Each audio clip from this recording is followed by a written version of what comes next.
Ustaz tolong jelaskan makna dari khusyuk. Bagaimana bagaimana khusyuk itu bagaimana? Ada orang katanya kalau sudah khusyuk dia tidak lagi di dunia ini. Allahu Akbar, rasanya dunia ini hilang Pak Ustaz, dan aku pindah ke alam yang lain. Alam gaib lah. Sekarang kita lihat sahabat Nabi waktu sholat, apakah dia pindah ke alam lain atau tempat di tetap yang sama? Ketika itu Nabi sakit, imamnya Abu Bakar. Abu Bakar imam, sahabat di belakang. Allahu Akbar. Ketika mereka sedang sholat, Nabi datang dari samping. Maka sahabat yang di belakang memukul tangan. Mukul. Dia mau ngasih tahu ke Abu Bakar, Nabi datang. Kan nggak boleh ngomong, Abu Bakar, tuh ada Nabi datang tuh. Dia pukul. Apa pelajaran dari sini? Kira-kira sahabat yang sholat itu sadar atau nggak sadar? Sadar. Dia sadar bahwa Nabi datang, bukan kehilangan kesadaran. Jadi kalau ada orang mengatakan saya waktu sholat hilang kesadaran, saya nggak sadar keliling yang terjadi apa, berarti ente dicuri jin, kidnap. Ente tetap sadar. Nabi sahabat bukan tidak sadar. Pelajaran yang kedua, ketika sedang sholat apa kata Nabi? Uqtulul aswadaini fis shalah, bunuhlah dua yang hitam ketika sedang sholat. Allahu Akbar. Tiba-tiba ada dua yang hitam. Dua yang hitam itu ular dan kalajengking. Kira-kira orang yang disuruh Nabi membunuh ular dan kalajengking saat dia sholat itu sadar atau nggak sadar? Sadar. Ada ular di depan. Kalau nggak sadar pejam, tiba-tiba buka anaconda.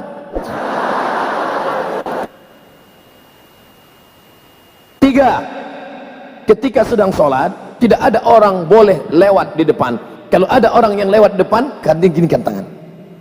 Lebih baik tegak 40 tahun menunggu selesai sholat daripada dia lewat. Maka kalau ada yang lewat, ginikan tangan. Kira-kira orang yang sholat, ada orang lalu di depannya, dia sadar atau nggak sadar ada orang lalu? Sadar, maka dia ulurkan.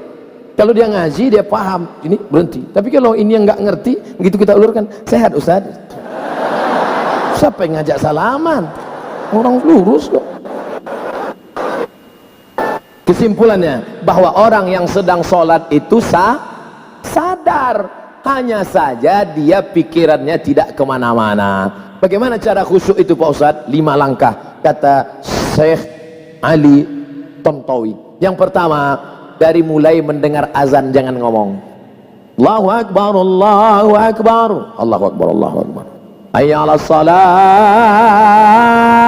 la haula wala quwata. Jangan ngomong. Makanya nanti kalau ada kawan di sebelah ngomong, bro gimana kabarnya nanti? Allahu Akbar, Allahu Akbar. Kabarnya kemarin di internet itu kan isu Sianus, la haula wala quwata illa billah.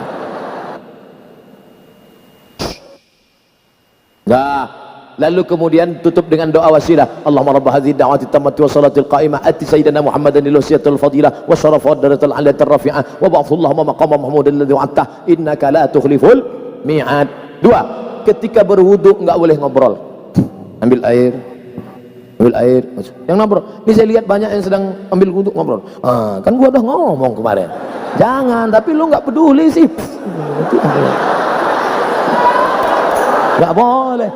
Nggak boleh ngomong. Makanya hadis riwayat Ibnu Majah, ketika air kau masukkan ke mulut, saat itu keluar dosa-dosa mulut. Ketika air menyiram muka, keluar dosa dari kelopak mata. Ketika air menyiram tangan, keluar dosa dari celah jari jemari. Ketika air mengusap kepala, keluar dosa sampai lubang telinga. Ketika air menyiram kaki, keluar dosa dari celah-celah jari jemari kaki. Maka kau khusyuk, lalu kemudian kau tutup dengan doa, Allahumma ja'alni minat tawabin wa ja'alni minal mutatahirin wa ja'alni min ibadikas. Yang ketiga, dari tempat wudu ke tempat sholat nggak boleh tasbik. Tasbik itu menjalin jari jemari, retak. Nggak boleh tasbik retak. Tangan dia udah nggak bunyi, tangan kawan dibunyi kayaknya. Nggak boleh. Jangan tasbik, yang boleh tasbih. Subhanallah, subhanallah, subhanallah. Azan belum berkumandang atau sudah azan iqamat belum? Subhanallah, subhanallah, subhanallah. Gimana kabarnya? Jadi kita besok pergi seminar acara undang. Subhanallah, subhanallah. Nah, lalu kemudian yang keempat, pahami bacaan. Saya tidak nyuruh menterjemahkan, yang diterjemahkan. Inna solati my praying, wa mahyaya my life, wa mamati my die. lillahi ta'ala, for you, oh my God. Bukan diterjemahkan. Bukan diterjemahkan. Jangan nanti ada yang menerjemahkan. Bismillahirrahmanirrahim. In the name of Allah, most gracious, most merciful. Tidak perlu kau terjemahkan. Yang penting kau paham saja, connect maknanya. Sama seperti ngomong bahasa Jawa. Saya bukan orang Jawa, saya orang Melayu dari Sumatera. Tapi ketika saya bahasa Jawa, saya tidak perlu terjemahkan. Pripun kapari Pak Apis uang perang-perang dinora teko kene. Enggak perlu diterjemahkan. Ngapain diterjemahkan? Yang penting paham. Jangan terjemahkan.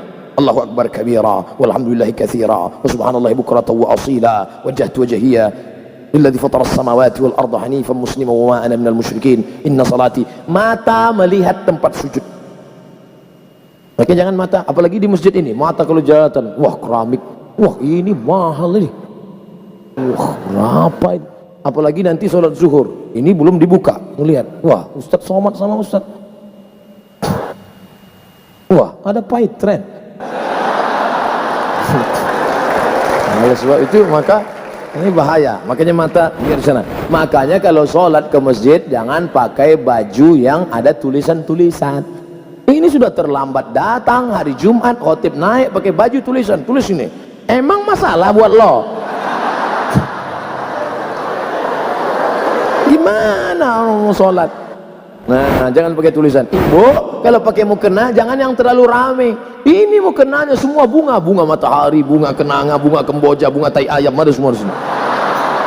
Ada teman yang sholat di belakang lihat, di mana belinya ini ya? Kira-kira harganya berapa nih ya? Ini benangnya katun Jepang atau Korea ini?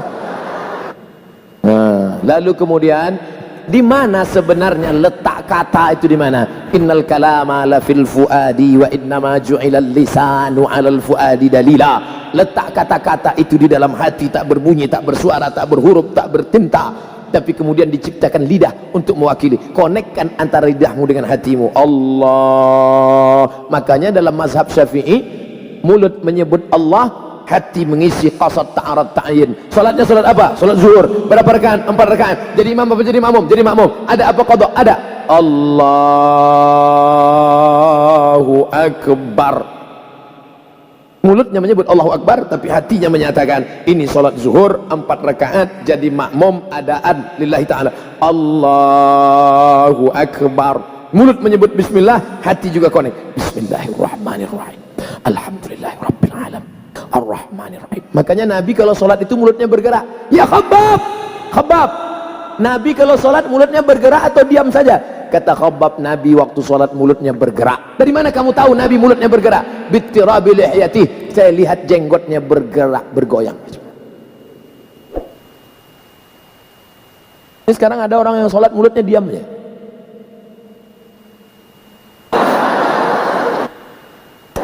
Apa ya? Berdoa juga bersuara. Ud'u rabbakum, bersuara, lirih, mulut bergerak. Ya Allah, tolong aku ya Allah, tolong anak-anakku ya Allah. Ini ada orang berdoa mulutnya diam ya. Rasanya tak perlu kusebutkan satu persatu, karena aku yakin kau tahu yang ku mau. Ustadz tolong jelaskan makna. Sudah. Apa hukum musik? Buka, pertama syaratnya beli 4 GB. Setelah itu tulis di www.youtube.com. Kau mau tanya tentang apa? Kredit, Somad kredit. Tanya tentang apa? Tentang musik, Somad musik. Tanya tentang apa? Politik, Somad politik. Pokoknya apa saja kau tulis itu. Somad LGBT, Somad narkoba. Enter, dapat video-videonya insyaallah. Sudah saya enter kok enggak nyala videonya Pak Ustadz, paket habis. Nah, tapi karena kau tanya saya jawab juga. Apa hukum musik dalam syariat Islam? Musik yang boleh solawat. Barakallahu lakuma wa baraka alaikuma wa jama'a bainakuma. Boleh. Itu kan doa untuk orang menikah, enggak salah. Atau lagu yang mengingatkan mati. Mati.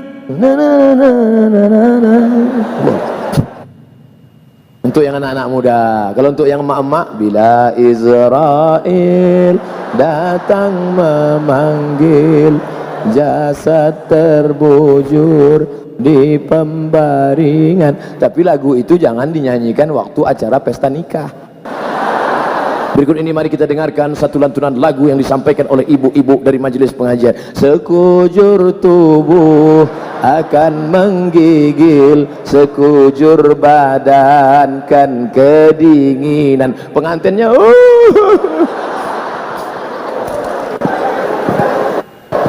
nah, lagunya mengingatkan pada Nabi. Apa salahnya? Ya asyiqal Mustafa abshir binailil muna. Ya asyiqal Mustafa, wahai engkau yang merindukan Mustafa Nabi Muhammad SAW, abshir binailil muna, engkau mendapatkan kabar gembira karena segala yang kau inginkan akan dikabulkan Allah Subhanahu wa taala. Apa salahnya? Maulaya salli wa sallim daiman abada ala habibika khairil khalqi kullihim. Ibu-ibu yang sedang hamil sambil baca selawat. Maulaya salli wa sallim daiman abada. Anaknya tenang, suaminya tenang. Ini enggak, sambil masak. Datang suami di belakang. Lahir anak, siapa namanya? Amitabh Bachchan.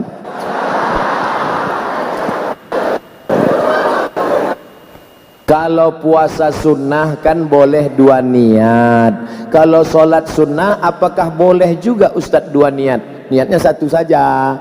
Bapak niat sholat sunat qabliyah, kebetulan tertulis di dinding 2 menit, 2 menit, 2 menit, 2 menit, 2 menit, 2 menit lagi iqamat. Kalau tahiyatul masjid nggak dapat qabliyah, tapi kalau qabliyah otomatis dapat tahiyatul masjid. 2 menit, 2 menit, 2 menit sholat qabliyah, selesai qabliyah, loh kok nggak iqamat?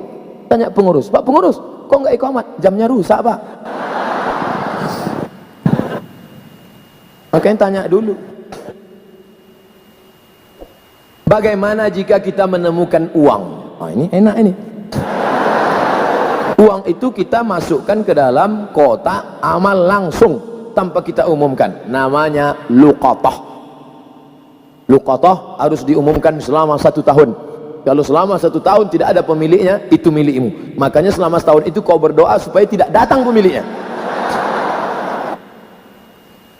Pas hari yang ke-359, ya Allah, jangan sampai datang dia. Pagi 360 dia pun datang. Kiamat sudah terjadi, saudaraku.